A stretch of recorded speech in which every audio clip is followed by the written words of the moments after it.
তোমাদের একাদশ ভর্তি কার্যক্রম কিন্তু বর্তমানে চলছে। এক্ষেত্রে তোমরা যারা অনলাইনে আবেদন করেছো, এখন একটাই প্রশ্ন যে ভাইয়া চূড়ান্ত ভর্তির জন্য আমরা কলেজে কবে যাব বা কিভাবে কি হবে। তো একাদশ ভর্তি পরবর্তীতে আরও অনেকগুলো কার্যক্রম রয়েছে, তারপর চূড়ান্ত ভর্তি। আজকে আমরা চূড়ান্ত ভর্তি ব্যাপারটা ক্লিয়ার করবো যে আসলেই তোমরা চূড়ান্ত ভর্তির জন্য কবে যাবা, কোথায় যাবা, কী কী করতে হবে না করতে হবে। ভিডিওটা অত্যন্ত গুরুত্বপূর্ণ, শেষ পর্যন্ত দেখো। তোমাদের কোনো প্রশ্ন থাকলে সেটা কমেন্টের মাধ্যমে জানাতে পারো, সে বিষয় নিয়ে আমরা কথা বলবো, কাজ করব, বা তোমাদের সেই বিষয়গুলো আমরা তোমাদেরকে বুঝাবো ভিডিও আকারে। তো এখানে প্রথমত যে ব্যাপারটা সেটা আমি বলি, এখন পর্যন্ত তোমরা প্রায় 3 জুন পর্যন্ত অনলাইনে আবেদন করেছো, প্রায় 8 দিনে এখানে আবেদন করেছো 10 লাখ। তো এই আবেদনটা হয়তো এবার 14 লাখ, 13 থেকে 14 লাখ পর্যন্ত হয়তো বা যেতে পারে শিক্ষার্থী সর্বমোট আবেদন করবে। এর কমও হইতে পারে, বাট ওভারঅল প্রতি বছর তোমার 12 থেকে 14 লাখ শিক্ষার্থী আবেদন করে। সো সবাই কিন্তু আবার কলেজও পায় না। তোমরা জানো যে এখানে কিন্তু তোমাদের আসন সংখ্যা রয়েছে প্রায় 25 লাখ, সেখানে আবেদন করেছে মাত্র 10 লাখ। সো আসনও প্রায় প্রতি বছর 8-10 লাখ ফাঁকা থাকবে, তারপর অনেক শিক্ষার্থী কলেজ পাবে না শুধুমাত্র বোকামির কারণে। তো সেগুলো নিয়ে না বললাম আজকে, সেগুলো নিয়ে ইতিমধ্যে ভিডিও করা আছে, সেগুলো দেখো। বাট এখন কথা হচ্ছে যে তোমাদের কলেজ ভর্তির পরবর্তী পদক্ষেপ যে চূড়ান্ত ভর্তি সেটা কবে। তোমরা যারা অনলাইনে আবেদন করেছো, অনলাইনে আবেদন করার পরিপ্রেক্ষিতে অথবা তুমি এখানে তোমার যে আবেদনের কথা যদি বলি, তুমি 10টা কলেজ বা 5টা কলেজে অ্যাপ্লাই করেছো, তাই না? তুমি তোমার সুবিধার মতো যে কোনো কলেজে অ্যাপ্লাই করেছো। এখন সেই জায়গায় তোমাদের কলেজগুলো একটা সিলেক্ট করবে, অর্থাৎ কোনো একটা কলেজ তোমার নামে আসবে। সেই কলেজে যদি তুমি নিশ্চয়ন করে ফেলো তাহলে কিন্তু সেখানে তুমি ভর্তি হতে পারবা। সিম্পল বিষয়, কাজ দুইটা। এখন কাজ হচ্ছে তোমাদের রেজাল্ট দেখা, নিশ্চয়ন করা, তারপরে চূড়ান্ত ভর্তি। তো চূড়ান্ত ভর্তি অত্যন্ত গুরুত্বপূর্ণ এবং ভর্তির শেষ ধাপ এবং সবচেয়ে গুরুত্বপূর্ণ ধাপ।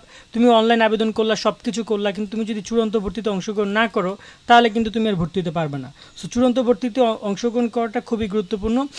এবং এখানে তোমাদেরকে যেটা করতে হবে, ধরো না তুমি একটা কলেজে অ্যাপ্লাই করলা, তুমি ধরো না মিনিমাম 5টা কলেজ বা 7টা কলেজে অ্যাপ্লাই করলা।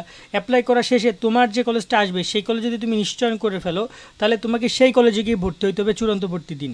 তুমি এত কিছু করতেছো কিন্তু অনলাইনে, যে লগ ইন করা, সাইন আপ করা, এগুলো সব কাজ তোমার অনলাইনে। তুমি আবেদন করা থেকে শুরু করে টাকা পেমেন্ট করা সব কিছু অনলাইনে করতেছো, ঘরে বসে নিজের মোবাইল ফোন থেকে বা দোকানে, কম্পিউটারের দোকানে গিয়ে। কিন্তু তোমাকে চূড়ান্ত ভর্তির দিন কিন্তু কোনো কম্পিউটার দোকান তোমাকে হেল্প করবে না, কারণ ওই দিন তোমাকে সরাসরি যেতে হবে কার কাছে? তোমাকে সরাসরি ওই দিন যেতে হবে সেই কলেজের কাছে। সেই কলেজ তোমাকে চূড়ান্ত ভর্তির জন্য অ্যাপ্রোচ করবে বা সেই কলেজ কার্যক্রম সম্পন্ন করবে। অবশ্যই তোমাকে সেদিন কলেজে যেতে হবে, এবং তোমাকে কিন্তু কলেজে গেলেই হবে না, সেখানে কলেজে যে ডকুমেন্টগুলো আছে সেগুলো নিয়ে যেতে হবে। এই যে ফি আছে, এই ফিগুলো নিয়ে যেতে হবে। এটা হচ্ছে তোমার এমপিভুক্ত কলেজ আর সরকারি কলেজের ফি, এইটা হচ্ছে বেসরকারি কলেজের ফি। তো এই ফি এর সাথে আরও অনেক খরচ তোমাদের কাছ থেকে নিবে, সেটা নিয়ে আমরা পরবর্তী একটা ভিডিওতে বলে দিব। আর কী কী ডকুমেন্ট লাগবে এগুলো নিয়ে ইতিমধ্যে ভিডিও আছে, সেই ভিডিওগুলো তোমরা দেখো, সেই তালিকাগুলো দেখে নিতে পারো তোমরা।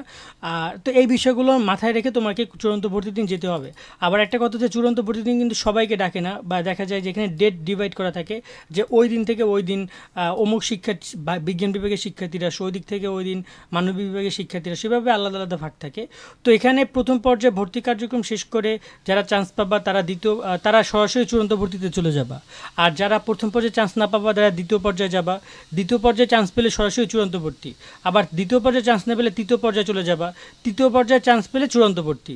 সো তোমাদের এক্স্যাক্টলি ভর্তির ডেট হচ্ছে ভর্তি 15 তারিখ থেকে 25 তারিখ, যেটা হচ্ছে জুলাই মাসে।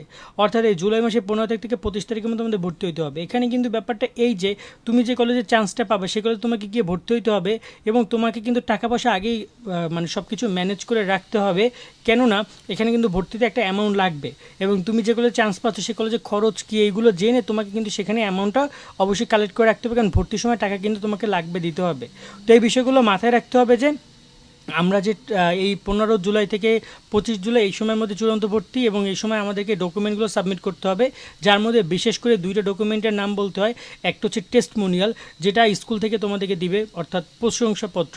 আর একটা হচ্ছে ট্রান্সক্রিপ্ট, অর্থাৎ মার্কশিট বলে এক প্রকার, বা ট্রাভেলিং শিট বলে। ওইটা হচ্ছে তোমার নম্বরপত্র থাকবে, ওইটাও স্কুল থেকে দিবে, যেটা বোর্ড থেকে সংগ্রহ করবে তারা। সেই দুইটা ডকুমেন্ট ছাড়া কিন্তু তুমি কলেজ ভর্তি হতে পারবে না। এই দুটো ডকুমেন্ট স্কুল থেকেও তোমাদেরকে আনতে হবে। সেই দুইটা ডকুমেন্ট আনবা। বাকি সকল ছবি টবি তোমার যা আছে, নাম্বার বা সব কিছু কমপ্লিট করে তারপর তুমি যাবা স্কুলের কলেজের কাছে।